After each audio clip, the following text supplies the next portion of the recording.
Silahkan duduk kembali, Bapak Ibu yang dikasihi oleh Tuhan. Puji Tuhan, hari ini kita lagi diberikan kesempatan oleh Tuhan untuk boleh beribadah kepadanya. Dan yang menjadi tema daripada Ebenezer dari pusat sampai dengan cabang-cabang, yaitu tema The Year of Facing the Giant. Ya, tema tahun ini adalah untuk menghadapi raksasa-raksasa. Dan per bulan, setiap bulan ada tema, ya boleh kata ada tema besar itu tentang mengalahkan raksasa. Dan pada bulan yang lalu, bulan Januari, tema itu dibawa dari tema besar adalah tema tema Immanuel, Tuhan beserta kita. Dan dalam bulan Februari ini berperang bersama dengan Allah. Saudara dikasih oleh Tuhan, di dalam ayat kita yang di dalam pertama Samuel ya, pasal 17. Ayat itu di dalam ayat yang ke-37 ya.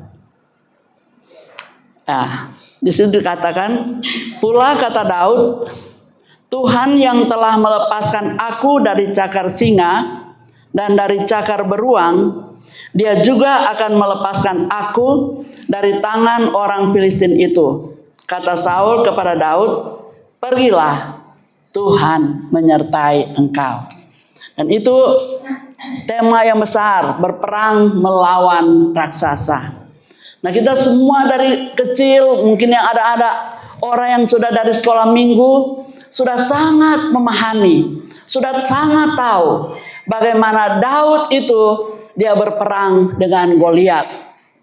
Daud yang kecil dan Goliat itu yang raksasa, ya. Goliat itu tingginya 2 meter lebih. 2 meter lebih. Sedangkan Daud itu boleh dikatakan ya berapa? 1,65 meter mungkin kali, tapi dikatakan dia orang yang tidak tinggi ya. Daud dikatakan tidak tinggi. Itu raksasa itu Goliat lebih tinggi daripada dia. Tetapi akhirnya Daud, kita tahu bahwa dia dapat mengalahkan Goliat. Karena apa? Mengapa Daud dapat mengalahkan Goliat? Karena dia katakan, engkau mendatangi aku, ya. Goliat, kamu mendatangi aku dengan lembing, dengan pedang, tetapi aku mendatangi engkau dengan apa? Dengan nama Tuhan, ya. Dia berperang dengan nama Tuhan, bukan dengan kekuatannya sendiri, tetapi dengan percaya kepada Tuhan, dengan kekuatan daripada Tuhan, dia dapat mengalahkan Goliat itu yang raksasa. Nah, saudara dikasih oleh Tuhan, kita tahu bahwa Goliat ini dia sudah menghina barisan orang Israel pada waktu itu. Dia menghina. Jadi pada waktu Daud mendengarkan tentang hinaan-hinaan, cemoohan daripada Goliat ini, Daud dia katakan, siapa orang yang tidak bersunat itu? Dan dia menjadi orang yang mau mengalahkan raksasa itu. Dia tampil sebagai orang yang mau mengalahkan raksasa. Saudara dikasih oleh Tuhan, dalam suatu peperangan tidak ada seorang pun yang mau kalah, siapapun dia, ya. Siapa yang mau kalah kalau menghadapi perangan? Tidak ada orang yang mau kalah. Kami mau berperang dan kami mau menginginkan supaya kami kalah. Tidak ada orang yang mau supaya akan menjadi kalah. Tetapi semua orang mau menang. Semua orang mau mengalahkan, ya. Di dalam peperangan itu mau mengalahkan musuh supaya bisa menang di dalam peperangan itu. Nah, saudara dikasih oleh Tuhan, di dalam firman Tuhan sebenarnya kita melihat bagaimana rahasia daripada Daud untuk dapat mengalahkan ini Goliat. Bagaimana rahasia daripada Daud? Di dalam firman Tuhan yang telah kita baca tadi, yang pertama kita lihat bahwa Tuhan yang telah melepaskan aku dari cakar singa dan dari cakar beruang, Dia juga akan melepaskan aku dari tangan orang Filistin itu. Jadi pengalaman hidup Daud bersama dengan Tuhan. Kita tahu bahwa Daud itu adalah seorang gembala. Dan dia banyak kali hidup di padang, menjaga gembala, menjaga domba-dombanya. Padahal saudara, kita tahu bahwa domba-dombanya itu tidak yang banyak sekali. Di dalam firman Tuhan dikatakan cuma 2-3 domba. Tetapi dia menjaga mereka dengan begitu teliti, dengan begitu telaten, dengan tekun dia menjaga. Sehingga pada waktu ada singa datang untuk mengambil dombanya, dia pergi dia berperang dengan singa itu. Dia berkelahi dengan singa dan dia mengambil kembali dombanya itu yang sudah diambil oleh singa. Begitu juga dengan beruang. Dia berperang. Jadi pengalaman hidupnya dengan Tuhan, di mana Tuhan sudah menolong dia bisa mengalahkan singa dan beruang.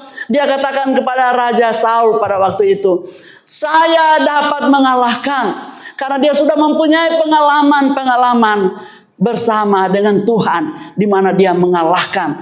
Bahkan walaupun itu adalah singa dan beruang. Itu satu binatang-binatang yang sangat buas yang memakan manusia. Tetapi saudara, kita lihat bahwa yang pertama yang kita mau lihat adalah pengalaman hidup di dalam Tuhan. Ya, pengalaman hidup di dalam Tuhan. Karena Daud itu mempunyai pengalaman, kita lihat bahwa dia adalah seorang yang sangat-sangat hidup dekat dengan Tuhan. Dia selalu datang di dalam puji-pujian kepada Tuhan. Dia selalu datang menyembah Tuhan. Mazmur yang dia karang itu, pada waktu juga dia sudah sebagai gembala, dia sudah mengarang mazmur Tuhan. Dia katakan, Tuhan adalah gembalaku. Ya, takkan kekurangan aku. Siapapun kita sudah tahu bagaimana ayat-ayat firman Tuhan itu. Pengalaman hidupnya bersama dengan Tuhan. Nah, saudara yang dikasih oleh Tuhan, kita sudah tahu bahwa mengapa kita harus mengalahkan raksasa-raksasa di dalam hidup kita pada saat-saat ini. Kita di dalam berbangsa dan bernegara, kita tahu bahwa kita sebenarnya sedang menghadapi tantangan-tantangan, masalah-masalah yang luar biasa yang kita akan hadapi. Karena saudara, yang pertama-tama kita lihat bahwa perekonomian kita itu, kita sedang menuju pada satu situasi di mana akan terjadi resesi ekonomi, ya, akan terjadi masa-masa yang gelap di dalam ekonomi bangsa Indonesia. Tetapi saudara yang dikasih oleh Tuhan, saudara dan saya sudah banyak pengalaman hidup yang kita alami. Saudara, pada waktu COVID, bagaimana saudara pada waktu COVID? Apakah Tuhan tidak memelihara saudara dan saya? Siapa yang tidak dipelihara Tuhan pada waktu COVID? Tidak ada yang dipelihara Tuhan? Semua dipelihara oleh Tuhan. Saudara, berapa banyak yang sakit pada waktu COVID? Banyak. Ada yang meninggal? Di sini berapa banyak yang sakit? Banyak. Papi gembala pada waktu mulai COVID, dia mengadakan perjalanan ke Medan untuk mengikuti Munas PGLII. Kemudian Munas ini dipersingkat, dipercepat. Karena apa? Karena COVID itu sudah mulai merajalela. Mereka langsung pulang. Tidak sampai pada harinya, batas harinya mereka sudah pulang. Kemudian satu pesawat semua yang banyak yang dari Medan datang ke Jakarta. Yang pas juga dia teman dengan ketua PGLII Lampung yang pada waktu dia pulang langsung COVID, sakit COVID. Nah, gejala-gejala COVID itu dialami juga oleh papi. Bagaimana? Batuk, pilek, demam. Wah, udah luar biasa. Dia bilang, aduh ini kali harus pergi ke dokter. Saya bilang tidak pergi ke dokter. Nah, nggak usah pergi ke dokter. Kalau ke dokter langsung pergi ke Wisma Atlet. Iya kan? Waktu itu langsung pergi ke Wisma Atlet. Saya katakan tidak usah pergi ke dokter. Minum aja obat, minum vitamin, perkuat imun, ya imun, perkuat imun dan iman. Ya itu waktu itu kan iman harus itu kuat. Saya bilang tidak, dan bukan hanya sekali itu dia gejala-gejala, sampai sekarang dia ada gejala-gejala begitu kan. 2 minggu ini dia gejala begitu. Tetapi saya selalu berkata tidak usah pergi ke dokter, minum obat. Karena mungkin juga secara manusia dia khawatir, karena kan teman-temannya itu ada berapa yang COVID, tetapi saya bilang tidak usah pergi ke dokter. Dan saudara yang dikasih oleh Tuhan, itu merupakan pengalaman kita dalam Tuhan. Bagaimana Tuhan menjamah, menyembuhkan, memberikan kesehatan pada waktu COVID, ya. Pada waktu COVID itu kalau kita beriman kita tidak akan mendapat COVID, kita tidak akan tertular. Kita harus percaya kepada Tuhan. Itu satu pengalaman kita bersama dengan Tuhan, ya.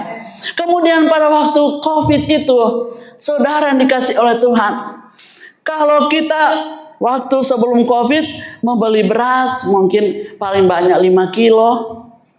Ya paling banyak mungkin 5 kilo, ada cuma 1-2 kilo hanya untuk makan. Tetapi pada waktu COVID, berasnya itu selalu ada 10 kilo, berapa puluh kilo, kemudian sampai kutuan.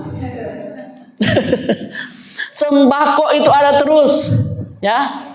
Kemudian beras itu ada terus sampai beras itu sudah menjadi kutuan karena sudah tidak sanggup lagi untuk makan. Saudara mengalami itu? Siapa yang tidak mengalami? Jadi kita melihat bahwa Tuhan memelihara. Tuhan memelihara kita. Ini banyak hal pada waktu kita mungkin sudah sakit parah sekali, tetapi kita sudah menerima mujizat daripada Tuhan. Seperti yang pernah saya sudah mungkin Pak yang saksikan. Pernah karena saya kerja.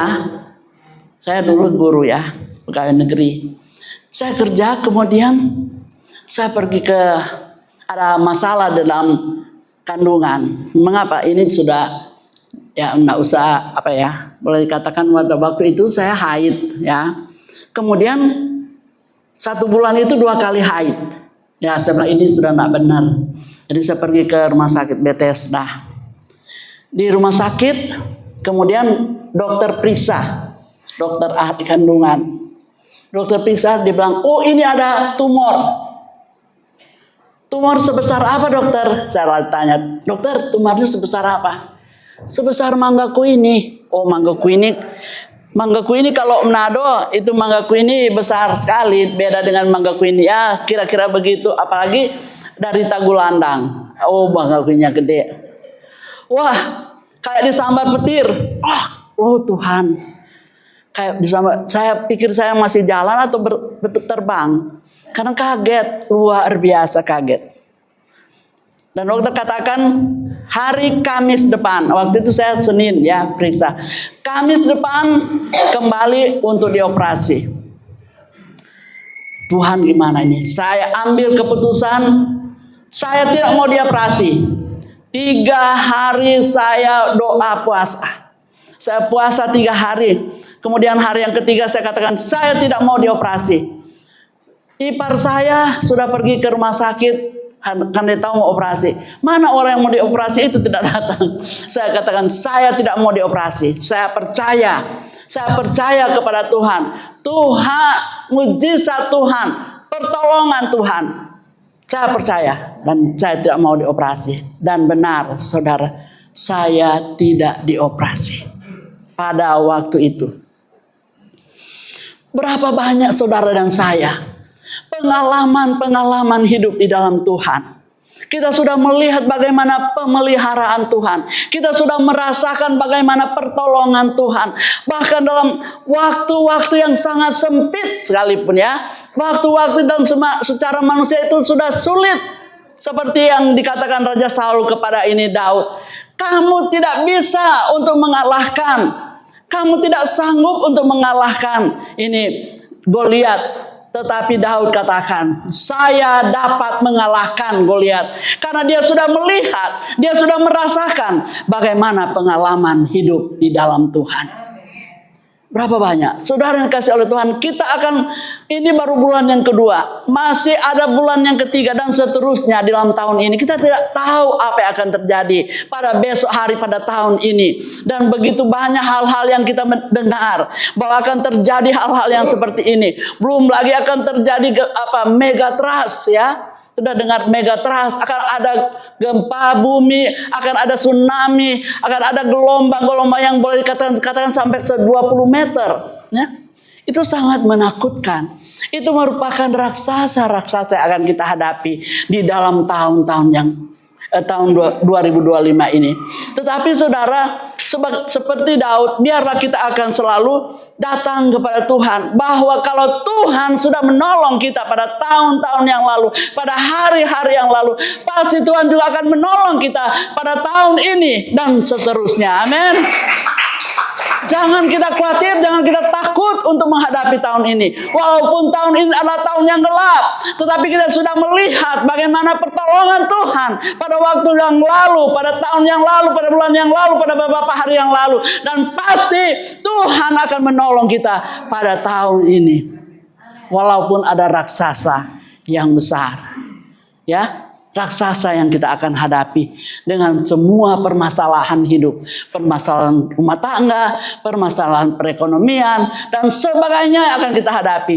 Tetapi kita percaya, ya, Tuhan sudah menolong mereka, Tuhan juga akan menolong kita. Amin. Tuhan sudah menolong Daud, Tuhan juga akan menolong kita. Saudara, sebenarnya yang sudah mengalahkan musuh, yang sudah mengalahkan raksasa adalah Daud ya. Yang kita tahu bahwa Daud itu mengalahkan raksasa. Tetapi ada yang mengalahkan raksasa bukan hanya satu, tetapi 3. Ada yang tahu? 3 loh. Ya? Yosafat ayatnya di mana? Coba baca.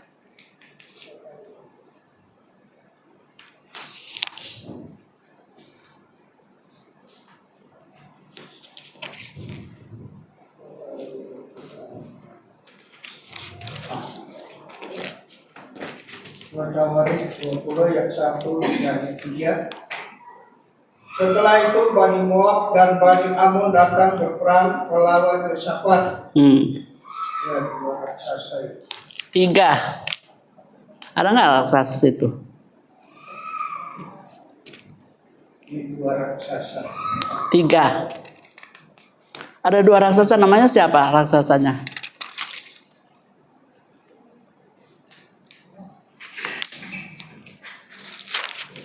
Nah, baiklah.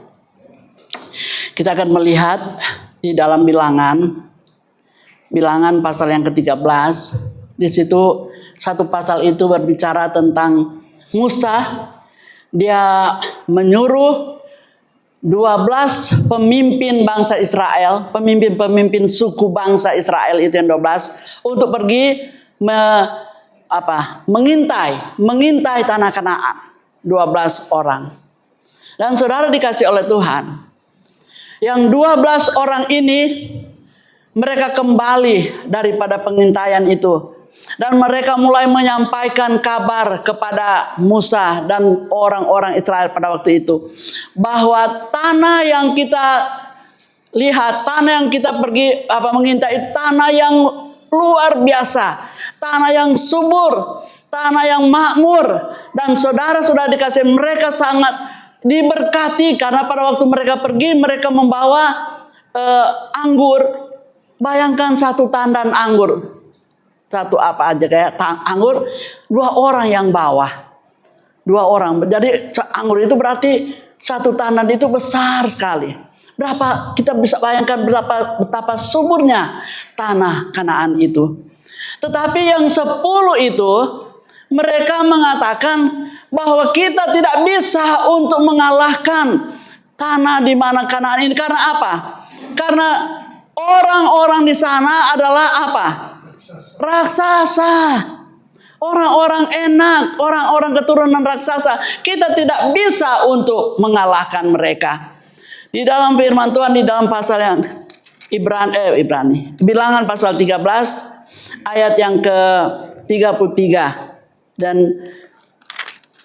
ayat 32 dan 33. Juga mereka menyampaikan kepada orang Israel kabar busuk tentang negeri yang diintai mereka dengan berkata, negeri yang telah kami lalui untuk diintai adalah suatu negeri yang memakan penduduknya. Nah, dan semua orang yang kami lihat di sana adalah orang yang tinggi-tinggi perawakannya. Juga kami lihat di sana orang-orang raksasa, ya. Jadi di Kanaan itu orang-orang raksasa, orang enak yang berasal dari orang-orang raksasa, dan kami lihat diri kami seperti belalang, dan demikian juga mereka terhadap kami. Itu kata mereka, itu kata yang 10 dibandingkan dengan yang berapa? 2. Jadi masih ada 2. Yosua sebagai pemimpin orang Israel pada waktu itu dan Kaleb, ya. Yosua dan Kaleb. Nah, saudara dikasih oleh Tuhan, kita akan melihat juga sebenarnya bagaimana pengalaman hidup daripada Kaleb, ya. Tadi pengalaman hidup daripada Daud yang dia mengalahkan singa, mengalahkan beruang. Pengalaman hidup daripada Kaleb dengan 11 orang itu apakah tidak sama? Semua sama mengalami bagaimana mereka keluar dari tanah Mesir. Bagaimana mujizat-mujizat yang Tuhan telah nyatakan, yang Tuhan telah adakan. Mereka pada waktu menyeberang laut, ya, laut itu terbelah. Itu satu mujizat. Ketika mereka tiba di seberang sana, mereka mau minum air itu pahit. Tetapi hanya dibuang satu pohon. Tuhan suruh Musa buang pohon ini, kemudian ditaruh di air itu bisa diminum. Banyak mujizat. Ketika mereka mau minta makanan, Tuhan memberikan mereka mana dari surga. Tuhan memberikan mereka burung-burung. Ya, Tuhan menolong, Tuhan menyatakan mujizat-mujizat mereka. 10 orang ini mengalami mujizat. 12 orang ini mengalami mujizat yang telah mereka lihat pada waktu di dalam perjalanan mereka. Tetapi mereka berkata apa? Kita tidak dapat masuk ke sana. Karena orang-orang sana orang raksasa. Orang-orang yang besar. Tetapi di dalam firman Tuhan kita lihat bahwa Kaleb dia berkata, tidak, kita dapat mengalahkan mereka. Kita dapat mengalahkan mereka. Nah, saudara dikasih oleh Tuhan, mengapa dia katakan dapat mengalahkan? Karena dia sudah melihat bagaimana pertolongan Tuhan. Dia sudah melihat bagaimana mujizat-mujizat Tuhan yang Tuhan nyatakan dalam perjalanan mereka. Dan Kaleb itu katakan bahwa dia dapat mengalahkannya. Apakah dia dapat mengalahkan? Saudara yang dikasih oleh Tuhan. Yang kedua kita lihat bahwa pertama itu adalah pengalaman hidup mereka bersama dengan Tuhan. Yang kedua kita melihat bahwa Kaleb itu dan Daud itu adalah orang-orang yang percaya kepada Tuhan. Mereka percaya dengan segenap hati mereka. Mereka percaya pada pertolongan Tuhan. Mereka percaya pada janji-janji daripada Tuhan. Dan saudara dikasih oleh Tuhan, di dalam Yosua pasal yang ke-14, kita lihat situ ayat 10 dan 12. Di dalam Yosua pasal 14 ayat 10 dan 11. Jadi sekarang sesungguhnya Tuhan telah memelihara hidupku seperti yang dijanjikannya. Ini kata Kaleb, ya. Kini sudah 45 tahun lamanya sejak diucapkan Tuhan firman itu kepada Musa. Dan selama itu orang Israel mengembara di padang gurun. Jadi sekarang telah berumur 85 tahun aku hari ini. Pada waktu itu aku masih kuat seperti pada waktu aku disuruh Musa. Seperti kekuatanku pada waktu itu, demikianlah kekuatanku sekarang untuk berperang dan untuk keluar masuk. Kekuatannya itu untuk berperang dan untuk keluar masuk. Dikatakan firman Tuhan, dia sudah berumur 85 tahun. Dan saudara yang dikasih oleh Tuhan, di dalam perjalanan hidup daripada mereka, karena 10 orang ini yang tidak percaya, karena 10 orang ini yang tidak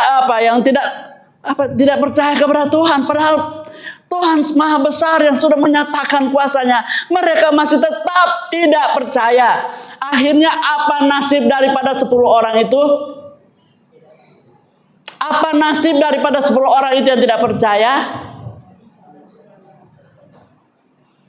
Mereka bersungut-sungut kepada Tuhan. Apakah tidak ada kubur di Mesir?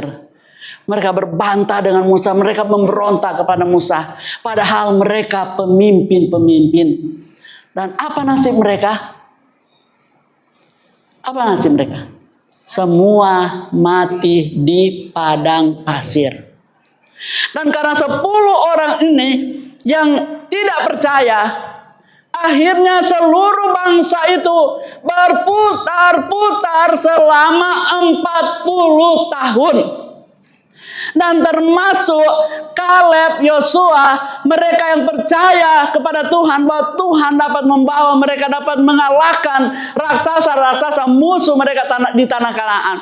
Akhirnya mereka juga harus mengikuti selama 40 tahun terputar-putar di padang belantara. Karena ulah 10 orang yang tidak percaya, pemimpin-pemimpinnya tidak percaya. Akhirnya selama 40 tahun mereka terputar-putar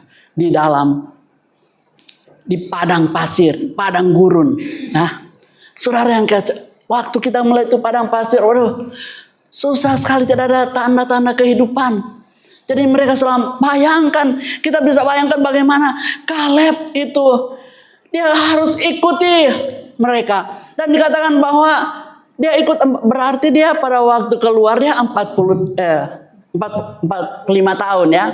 Karena 40 tahun terputar-putar, jadi dia berumur 85 tahun.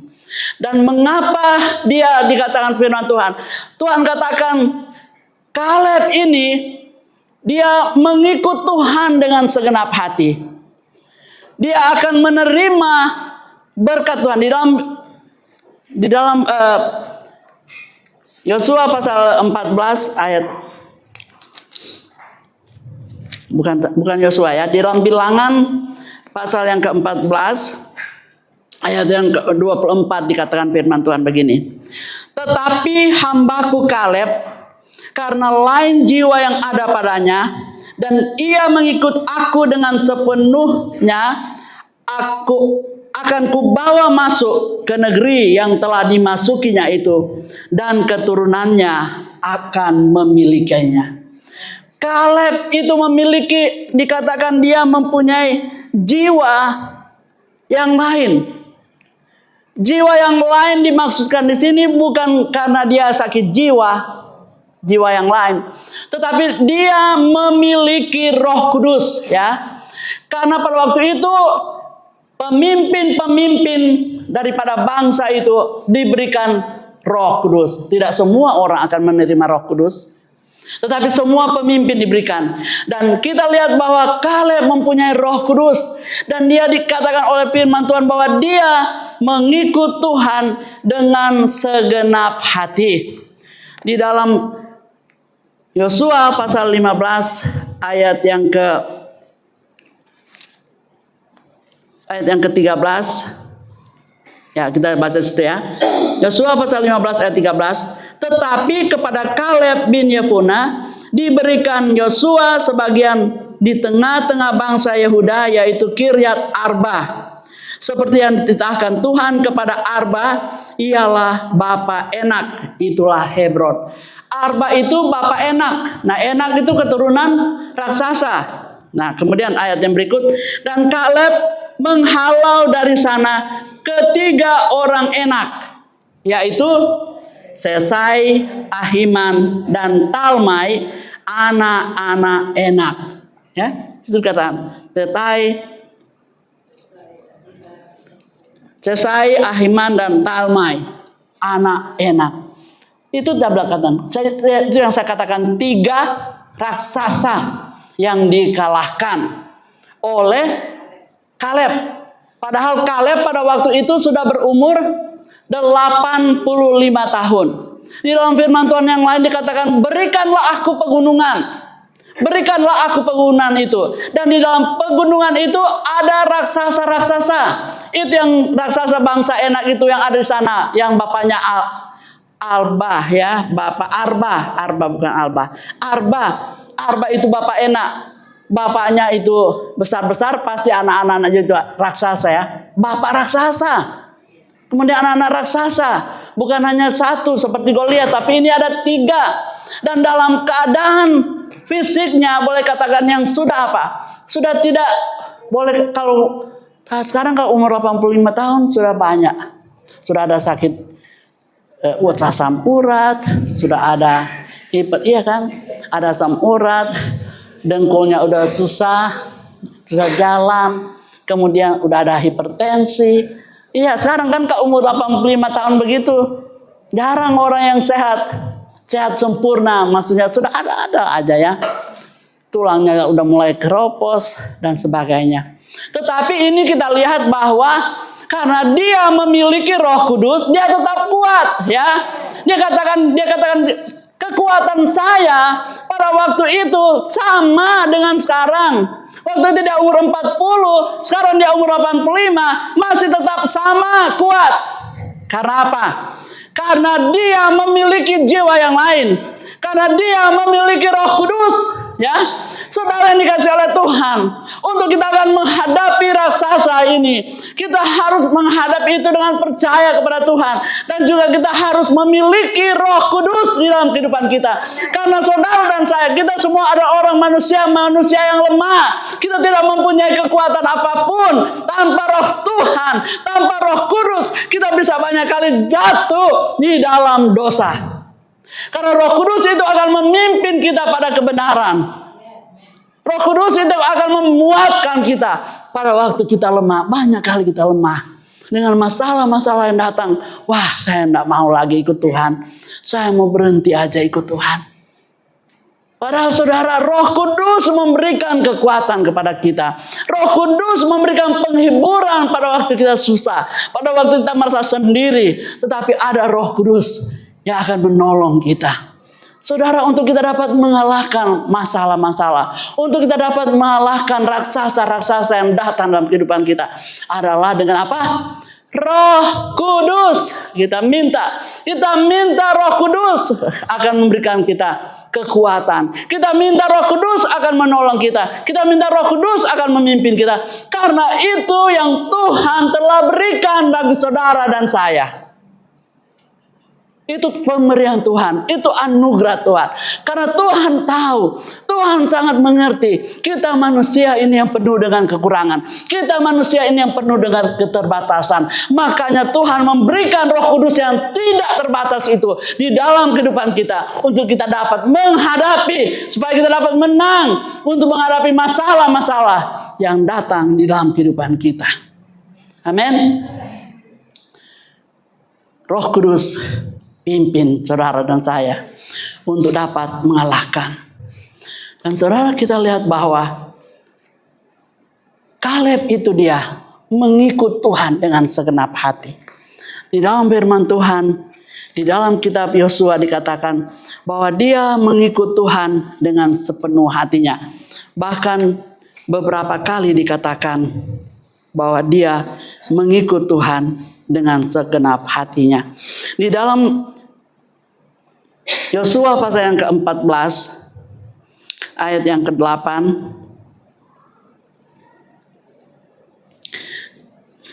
ayat yang ke-6 sampai ayat yang ke-9, ya.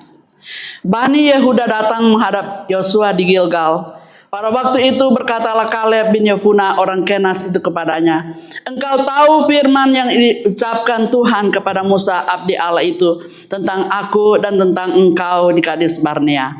Aku berumur 40 tahun ketika aku disuruh Musa hamba Tuhan itu dari Kades Barnea untuk mengintai negeri ini, dan aku pulang membawa kabar kepadanya yang sejujur-jujurnya. Sedang saudara-saudaraku yang bersama-sama pergi dengan aku membuat tawar hati bangsa itu. Aku tetap mengikuti Tuhan Allahku dengan sepenuh hati. Ya, dia mengikuti Tuhan dengan sepenuh hati. Pada waktu itu Musa bersumpah katanya, sesungguhnya tanah yang diinjak oleh kakimu itu akan menjadi milik pusakamu dan anak-anakmu sampai selama-lamanya. Sebab engkau tetap mengikut Tuhan Allahku dengan sepenuh hati. Kita lihat di sini bahwa dia mengikut Tuhan dengan sepenuh hati. Kaleb mengikut Tuhan dengan sepenuh hati. Dan dia dipimpin oleh Roh Kudus. Dia dikuasai oleh Roh Kudus. Jadi saudara yang dikasih oleh Tuhan, kita lihat bahwa walaupun tempat itu dikatakan pegunungan. Nah, pegunungan itu kemudian kota-kotanya berkubu, kemudian raksasa-raksasa. Tetapi kita lihat Kaleb dapat mengalahkan. Walaupun dalam usia yang tidak muda lagi. Tetapi dia dapat mengalahkan. Inilah rahasia daripada Kaleb. Inilah rahasia daripada Daud ya. Katakan tadi bahwa dia mempunyai pengalaman hidup dengan Tuhan. Kaleb mempunyai pengalaman hidup bersama dengan Tuhan. Kaleb adalah seorang yang percaya sungguh-sungguh kepada Tuhan. Daud adalah seorang yang percaya sungguh-sungguh kepada Tuhan. Dan yang ketiga kita lihat bahwa Daud juga itu ketika dia diurapi menjadi raja. Pada waktu dia diurapi dengan minyak, waktu itu juga Roh Tuhan menguasai dia. Roh Tuhan memimpin dia. Roh Tuhan bersama-sama dengan dia. Mengapa Saul tidak dapat mengalahkan Goliat? Padahal Saul pada waktu itu pakai apa? Pakai baju yang besi kali atau tembaga. Ini sudah ada dia punya penutup dada, sudah ada ketopong, ada apa ya? Kayak batu, kayak apa sih? Apa namanya? Dari baja, dari perak, ya. Apalagi yang kurang? Secara persenjataan dia ada. Kenapa dia tidak dapat mengalahkan Goliat yang sudah berminggu-minggu menghina-hina orang Israel, menghina-hina Allah orang Israel? Ini Saul ini juga diurapi oleh Tuhan enggak? Diurapi. Tetapi ketika dia tidak taat kepada Tuhan, pada waktu dia pergi berperang dan Tuhan katakan kalahkan, tumpah semua orang-orang itu yang ada, tetapi dia mengasihi. Dia bilang, oh dia ambil apa? Ini ada binatang-binatang yang tambun, cuma binatang-binatang jelek dia bantiin. Yang tambun kan nanti ini untuk persembahan di rumah Tuhan. Padahal Tuhan katakan harus tumpah semua. Tetapi masih ada dia sayangkan. Binatang-binatang berarti tidak sepenuh hati, tidak setengah hati taat kepada Tuhan. Masih setengah-setengah. Jangan kita setengah-setengah ya taat kepada Tuhan, harus full. Full ya. Harus full taat kepada Tuhan. Jangan setengah taat, setengah tidak. Oh iya saya itu Tuhan, saya dengar perintah Tuhan. Tapi masih ada yang mau diri kita sendiri yang melakukan. Kemauan kita sendiri baru, ya, karena itu kemauan dia kan, bukan kemauan Tuhan. Tuhan mau, Tuhan menghendaki, tumpah semua. Dengan rajanya dia bawa, kemudian ini apa firman Tuhan katakan? Apakah lebih baik itu korban daripada taat kepada Tuhan? Jadi korban kita kepada Tuhan itu harus lebih daripada ketaatan kita. Yang Tuhan mau adalah ketaatan kita kepada Tuhan. Dan saudara dikasih oleh Tuhan, kita lihat mengapa Saul tidak dapat mengalahkan Goliat. Karena apa? Tidak taat karena Roh Kudus sudah tidak ada kepadanya. Roh Kudus itu sudah undur daripada Raja Saul, sehingga dia selalu dikuasai oleh roh iblis, setan yang datang menguasai dia.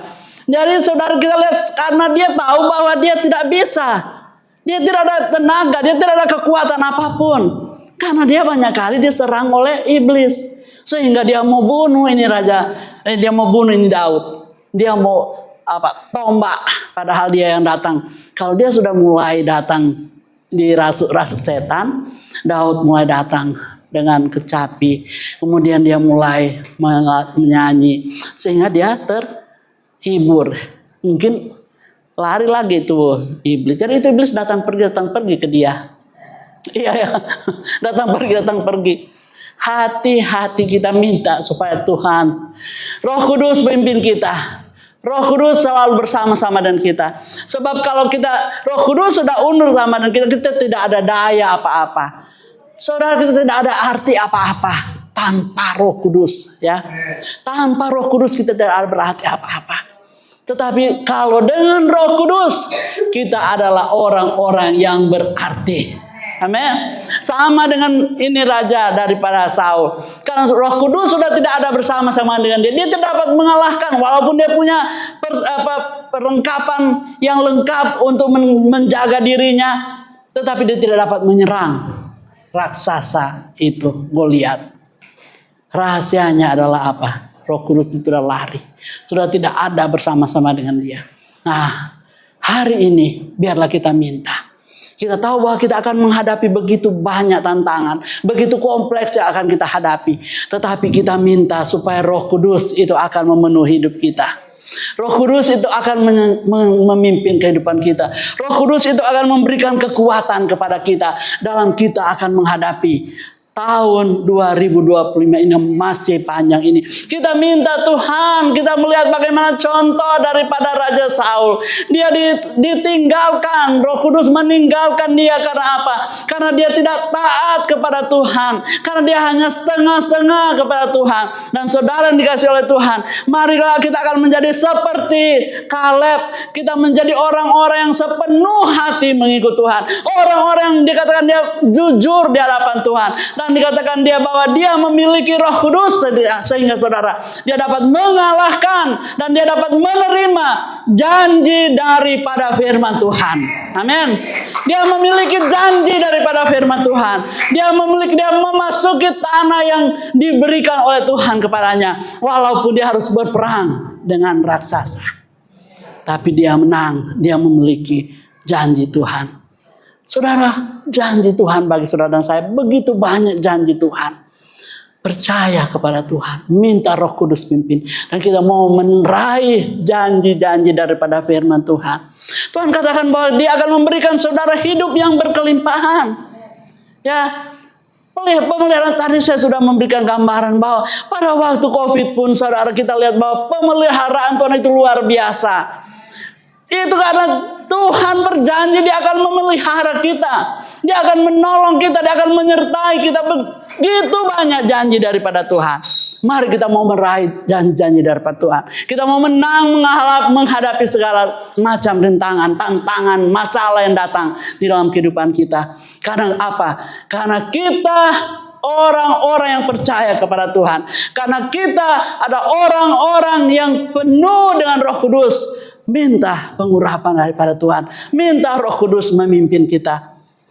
Saudara, waktu kami mengikuti seminar Rapimnas kaum wanita, pembicaranya dan dia berkata bahwa Tuhan mau menghendaki talenta-talenta yang Tuhan berikan itu, ya bagus, tetapi yang Dia kehendaki di dalam kehidupan daripada setiap orang yang percaya adalah karakter. Ya, karakter daripada seorang yang percaya, karakter daripada Kaleb itu terbukti, ya, terbukti karakternya yang baik, orang yang jujur, orang yang sepenuh hati mengikut Tuhan, orang yang taat dan setia kepada Tuhan, walaupun terputar-putar selama 45 tahun di padang belantara. teruji dia mempunyai karakter yang baik. Karakter yang baik adalah orang yang taat, ia adalah orang yang setia, ia adalah orang mengikut Tuhan dengan sepenuh hati walaupun begitu banyak yang dia telah lewati. Begitu banyak saudara-saudara dan saya telah terlewati. Tuhan mau supaya kita akan mengikut dia dengan sepenuh hati. Amin. Tuhan mau supaya kita akan dipimpin oleh Roh Kudus. Karena dia tahu bahwa tidak ada seorang pun yang dapat hidup, yang dapat kuat, yang dapat berjalan tanpa Roh Kudus. Minta Roh Kudus pimpin kita. Tuhan berikan dengan cuma-cuma. Tuhan tahu setiap kemampuan kita. Tuhan mau dan dia sangat merindukan saudara dan saya supaya kita boleh melewati masa-masa yang sulit, masa-masa yang sukar di dalam kehidupan kita, dan kita akan bersama-sama dengan Tuhan. Karena Tuhan mau menjanjikan kita satu tempat yang luar biasa, yang kekal, senang selama-lamanya. Saya sangat terinspirasi atau sangat memberkati dengan dia punya kesaksian. Dia sebenarnya tinggal di panti asuhan pada waktu masih kecil. Dia sebenarnya banyak kali mengalami pelecehan dan sebagainya. Tetapi dia akhirnya menjadi seorang hamba Tuhan. Dari umur masih muda, dia sudah mengikut Tuhan. Dan ketika dia berumur 18 tahun, amanya meninggal. Dan dia tahu bahwa amanya ini belum menerima Tuhan. Dia tahu bahwa amanya itu masih hidup di luar Tuhan. Dan apa yang dia lakukan ketika dia datang melihat mayat daripada amanya itu, dia berdoa, dia berlutut di samping mayat dan dia katakan, Tuhan, kembalikan hidup ama saya. Akhirnya dia sampai 3 kali dia berdoa, berlutut, minta kepada Tuhan. Dan saudara tahu apa yang terjadi? Amanya itu bangkit. Amanya itu hidup kembali. Padahal dia sudah meninggal. Pada waktu dia sadar, dia hidup, dia bilang, api. Berarti dia sudah ke neraka ya. Dia sudah di neraka. Kemudian akhirnya dia bangkit dan puji Tuhan. Akhirnya cucunya ini pendeta Pastor Yuli bawa kepada Tuhan untuk mengenal Tuhan supaya dia dapat masuk ke tempat yang senang, bukan di neraka. Dia sudah bangkit, dia sudah ada di neraka karena ketika dia sadar, yang pertama dia katakan api, berarti dia sudah ada di api neraka. Ini satu kesaksian yang luar biasa yang saya dengar pada waktu itu, sangat memberkati. Dan banyak hal-hal yang kita ikuti. Selama 2 hari kita ada KKR, banyak berkat yang telah kita terima. Dan yang paling saya lihat bahwa sangat membutuhkan Roh Kudus. Mujizat akan terjadi di dalam kehidupan saudara dan saya, di tengah-tengah keluarga saudara, di tengah-tengah pelayanan kita. Kalau ada kuasa Roh Kudus yang akan bekerja, yang akan berkarya di dalam kehidupan kita. Mari kita minta supaya kita dipenuhi dengan Roh Kudus, supaya kita diurapi dengan Roh Kudus. Siapapun saudara, kita perlu diurapi oleh Tuhan. Karena Tuhan mau supaya kita akan menjadi saksi. Tuhan mau supaya kita akan menjadi berkat. Tuhan mau supaya kita akan menjadi garam. Tuhan mau supaya kita akan menjadi terang. Nah, bagaimana caranya? Dengan minta Roh Kudus. Roh Kudus memenuhi kehidupan kita. Amin, amin, amin.